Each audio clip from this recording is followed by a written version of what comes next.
অগ্রভাগ রিমালের প্রভাবে শুরু হয়েছে বৃষ্টি, বাড়ছে বাতাসের গতিবেগ। ঘূর্ণিঝড়ের পরিস্থিতি নিয়ে আরও জানাতে কুয়াকাটা থেকে যুক্ত হচ্ছেন সহকর্মী নাইম আবির, বরগুনা থেকে জিয়াদ মাহমুদ এবং সাতক্ষীরায় আছেন আমাদের আরেক সহকর্মী আহসান রাজীব। শুরুতে যেতে চাই কুয়াকাটায় আবিরের কাছে। আবির, জানাবেন যে রিমালের অগ্রভাগ এরই মধ্যে উপকূলে আঘাত আনতে শুরু করেছে, বৃষ্টি বেড়েছে কিনা, পাশাপাশি বাতাসের গতিবেগ বেড়েছে কিনা, সব মিলে কেমন আবহাওয়া দেখছেন উপকূলে? স্বাস্থ্য এবং স্বাদের মধ্যে চমৎকার একটা ব্যালেন্স করে পীর প্রিমিয়াম আয়োডাইজড লবণ।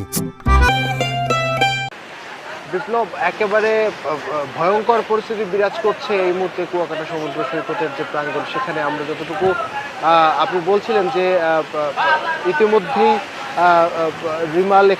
রিমালের যে অগ্রভাগ, যেটি আসলে আঘাত হানবার কথা ছিল দুপুর নাগাদ, সেটি কিন্তু ইতিমধ্যে আঘাত হেনেছে। এবং আমি যদি আপনাদেরকে দেখাতে চাই যে সমুদ্র কী পরিমাণ